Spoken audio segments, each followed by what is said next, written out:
گرامی داشت نام نیکی بابا جان غفورов مکتب بزرگی تربیت خودآگاهی خودشناسی تاریخی و افتخار ملی میباشد. بنابراین ما را ضرور است که خاطره این فرزند فرزانه ملت را پاس داریم. شاه اثر تاجیکان و دیگر آثار بی‌گزند او را پیوسته آموزیم و از کار و فعالیت فداکارانه‌اش سبق این برای نسل جوان بسیار یک نمونه عبرت است. من نسبت بابا جان غفورov یک شخص فدایی نسبت به ملت تاجیک را می‌بینم.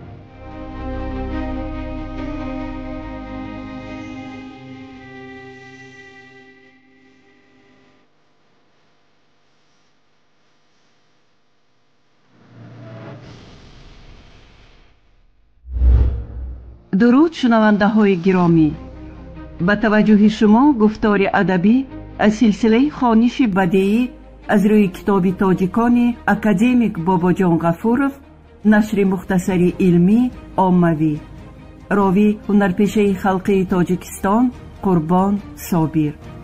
آغاز گفتار 54.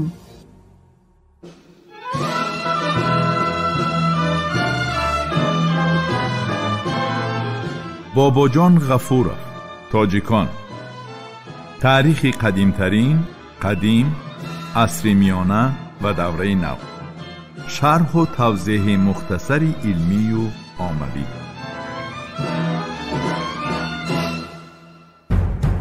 شورش سنجر، اصطلاح دولت قراخانی از طرف محمد خوارزمشاه.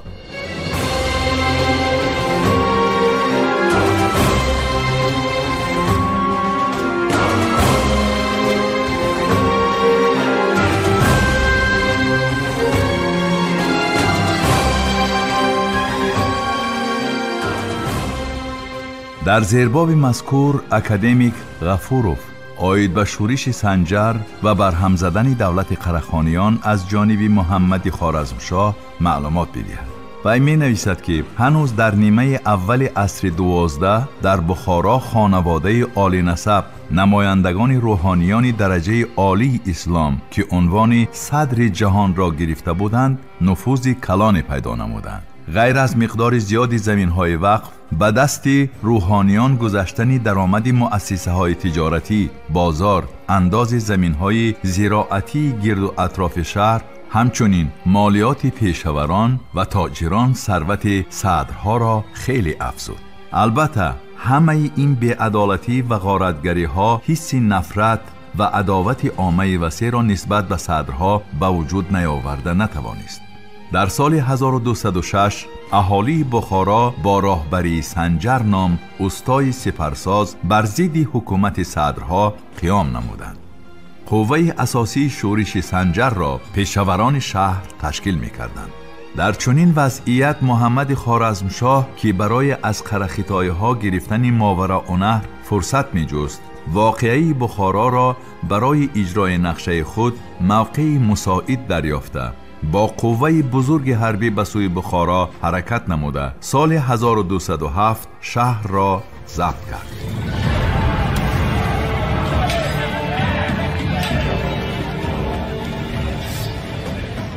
صدرهای بخارا حاکمیت خود را از نو برقرار کرده مطیع محمد خوارزمشاه گردیدند. محمد خوارزمشاه از این جهت هم ماوراءالنهر را به آسانی فتح نمود که اهالی این سرزمین امیدوار بودند پس از رانده شدن قرخطای‌های بودپرست و استقرار یافتن حاکمیت خوارزمشاهیان همدین وضعیت آنها بهتر خواهد گردید. این امیدواری خلق را سلطان محمد در راه رسیدن به مقصد خود خیلی خوب استفاده نمود.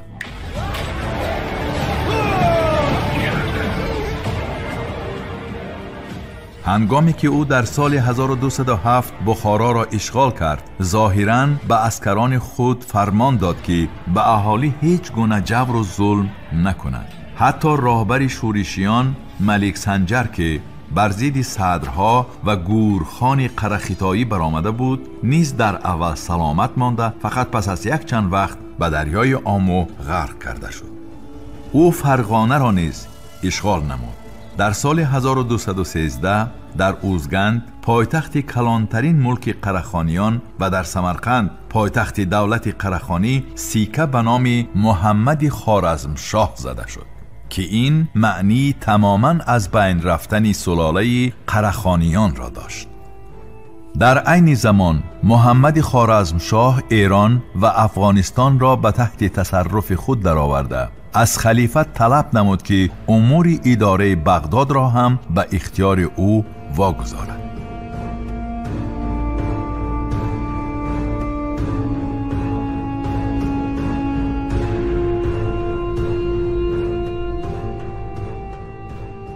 سیوم، خواجگی و مناسبت‌های اجتماعی و اقتصادی. اقطاع و زمینداری شرطی در عصرهای 11-12.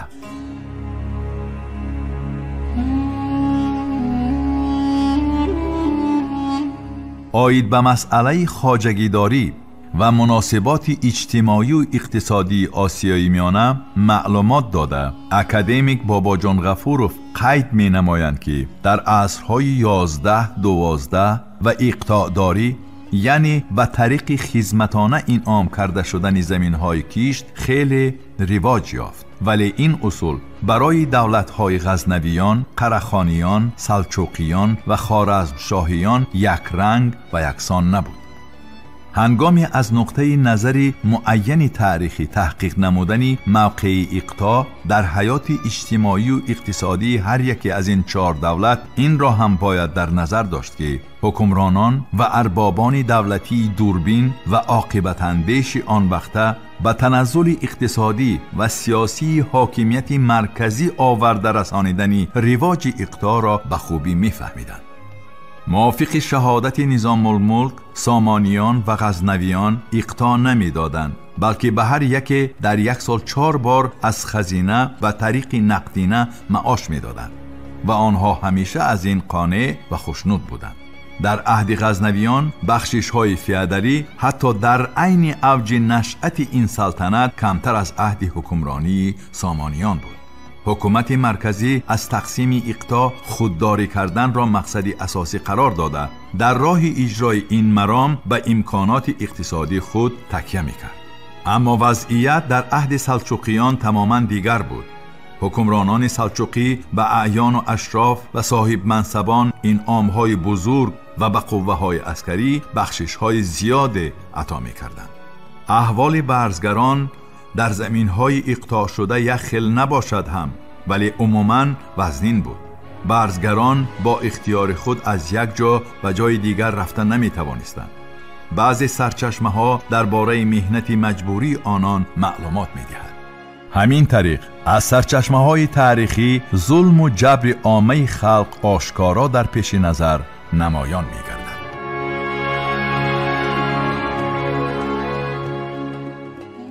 مالکیت زمین و دهقانان.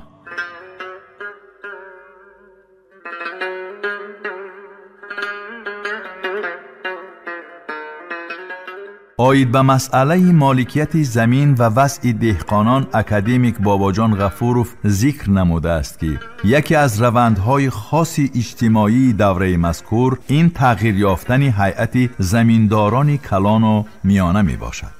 تا اصطلاح عرب صاحبان اساسی زمین دهقانان بودند، ولی پس از اصطلاح عرب دهقانان به مفلسی رو نهادند. در نوبت اول البته دهقانان کم بضاعت و میانه حال که در نتیجه اندازهای از حد زیاد و سوء استفاده عملداران خانه خراب می شدند به این حالت افتادند. بعضی مالکان خرد و مالکان کلان اختیاراً سپردن زمینهای خود را افضلتر می دانستند. اصطلاحگران و اعیان و اشراف نزدیک آنها این گونه زمینها را با میلی تمام می خریدند.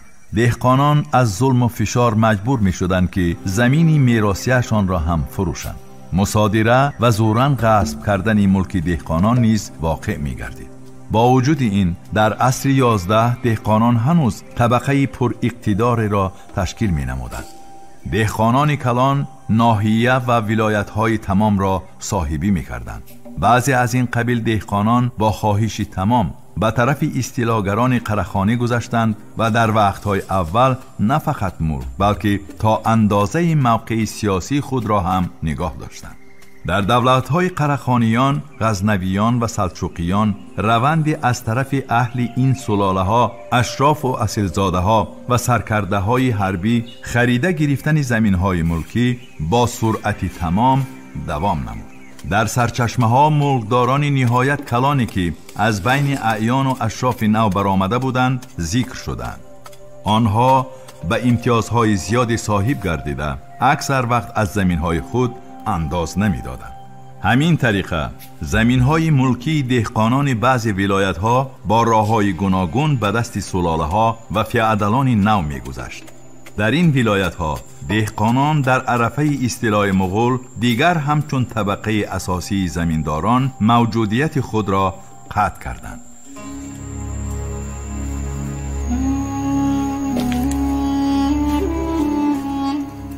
پدیده مورد سودا قرار گرفتن زمین‌های ملکی به شبهه نتیجه از طرف عرب‌ها، سپس قره‌خانیان و سلجوقیان اصطلاح شدن آسیای میانه، تأسیس دولت‌های نو، تغییر هیئت طبقه بالای فیودالی و دیگر حادثه‌هایی میباشند که محض خرید و فروش زمین‌های ملکی سببگار اساسی همچون طبقه مستقل و اساسی ملکدار از بین رفتن قسم دهقانان و به وجود آمدن هیئت نوی ملکداران گردید.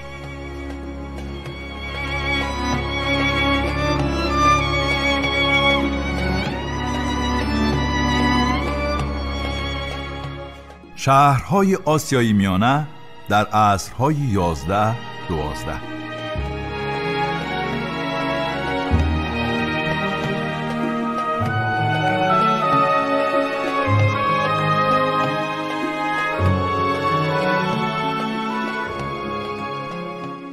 در قسمت مذکور تاجیکان مؤلف آید به وضع رشد شهر و شهرداری دوره مذکور سخن می‌راند. او می نویسد که رشد شهرها، استحصالات مالی و تجارت پولی از مهمترین علامت‌های دوره مذکور بوده شهرها کلانتر و اهالی آنها زیادتر می گردید.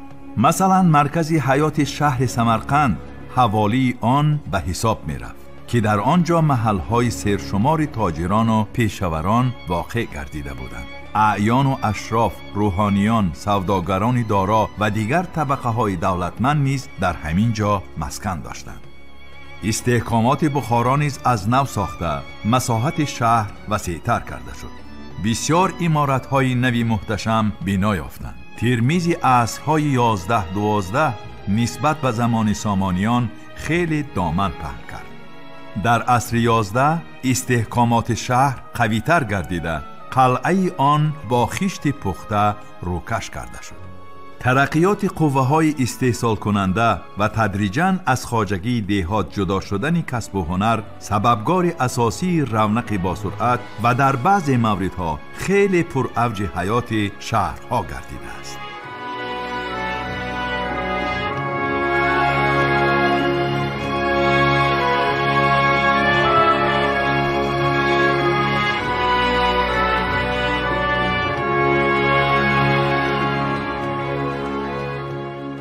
کسب و هنر در عصرهای 11-12.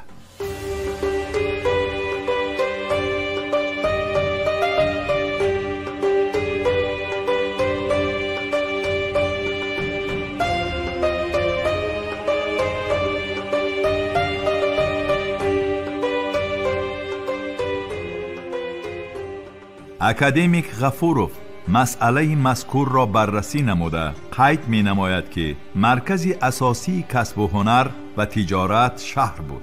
کسب و هنر شهری آن وقته اکثراً به توسط معلومات و مدرک‌های باستانشناسی آموخته شده است. باستانشناسان بیش از همه دایر به تولید مصنوعات کلالی و شیشگی معلومات به دست آوردند. در استحصال ظرف‌های سری دسترخوان موقع کلان را کاسه و طبق بسیر ولی پرنقش و نگار اشغال می نمودند که این هم جهت خاصی پیشه کلالی آن وقته می باشد. در وقت میناکاری ظرف‌ها مثل پیشتره با خطهای هندسی، نقش‌های نباتی، تصویری موجودات زنده خصوصاً پرندگان آرایش یافتند. تیمثال درخشان رواج کسب و هنر دوره مذکور مصنوعات شیشگی است. در این دوره مخصوصاً شیشه تیریزه خیلی معمول و مستعمل بود. در بسیار محلها از جمله در خرابه‌های شهرستان قدیمه مرو، خوارزم، فرغانه و غیره آثار این نوع شیشه آلات دریافت گردیده است. شیشه های آن وقته اکثراً بیرنگ بوده، قبل از همه به مقصدهای عملی در تیریزه استفاده می شدند. گاه ها شیشه های همواری رنگین نیز دچار می آیند که یقیناً برای آرایش به کار می رفتند. در ساختن ظرف های شیشگی برابر شیشه های بیرنگ و یا اندک زرد چرنگ، شیشه های رنگین، سبز، کبود، نیلابی و قهوگی هم به کار برده می شدند.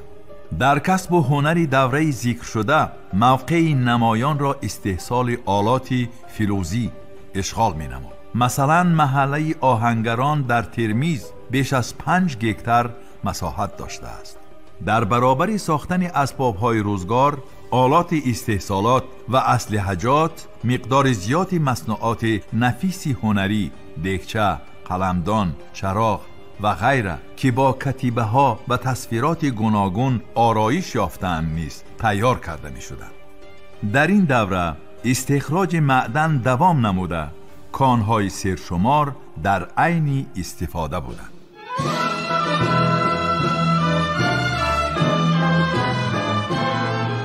باباجان غفورов، تاجیکان.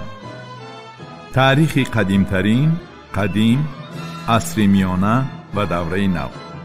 شرح و توضیح مختصری علمی و عملی.